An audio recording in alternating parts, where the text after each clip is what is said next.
kumadami wewe tala rambu chuti tala ganmi bichuti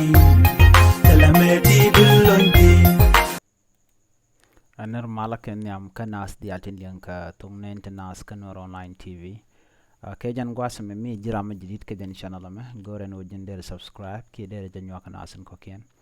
لربان لينك جان قاسم تانينا ديش سو سودان People Defense Force جانا كيرول ويس قاس مون متاركة تيك مون متاركة شتك رد كمون ريتوك شو على دو شو على ما شو توك inde jama jala kel kan engineer wa shu kor yu to ngwasma ka shu aja shu nak ka tenas ko ken bata chamu ka bot di tegatan gora no jen be nyakan channel ma nasen ko ken ko bien ler kon lat ko rodien bien kaling ban shure ler ma dan balen jen ngwasma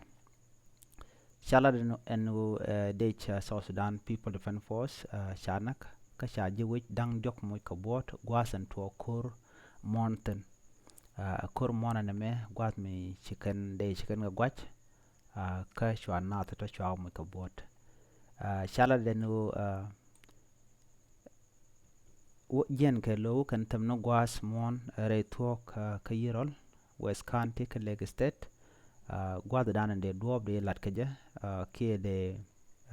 wejde jada ke de mo ke kine she commissioner Nibol Akodago kjalala no Nathan Shange ke Temon ki engineering te jal ka GPS ko de kine talk ngach kana stin che koru to ka kwidian chala de no kana stin te kamun ka su kurajan chala te engineer los shu ka shu nyen ka shu de ni South Sudan People Defense Force shuka mike nan tege yone kan lo dong de kan yet kanatan kontla civilian ke je wich kan gwasama chala da no chachu dong gwa da nan shika dai mani shikan ka gwach chachu yet ka mut kana biet nasan kontla je wich ka shwa de jamo chachu nak ni gwasama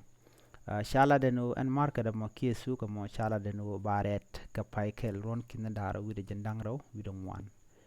baret kajan mich wajara chala do bajada kana stinte re togo mo ke na sentre wujin wini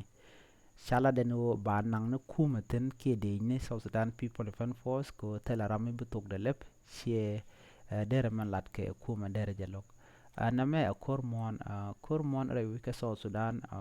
je jegalong kana se kon la mala ya gwai kana ka ken point kuma pain ken shima na stin kon tin gwai kan karodian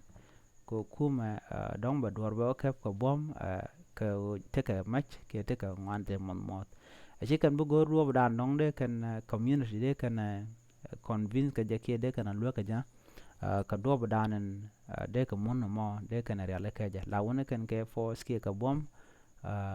ko jel kan ke kuma ka tana ten te ka mon ngwasa mo ba ka nas bom pa ti chit ke nasen konen jel kum la da guje o shiran chere kalle ke ne ti dire long to jong charan cha de mo correct ana mo ke le la ti la ja kana kana san konen wa mon wa karet la nat ko na roj ba kula ngach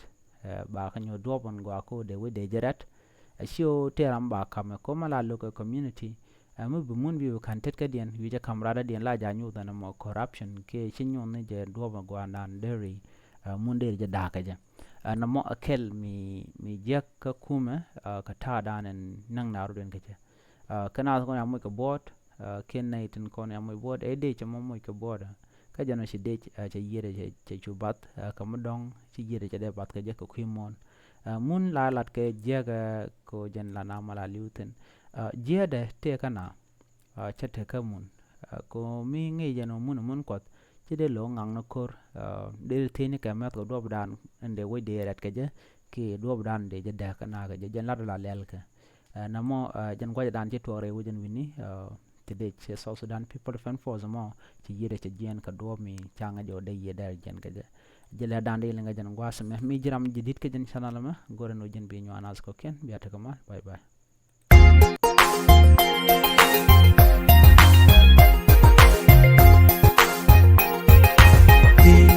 kumadami wewe tala rambu chuti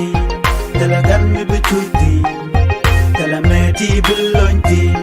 kumadami wewe tala rambu chuiti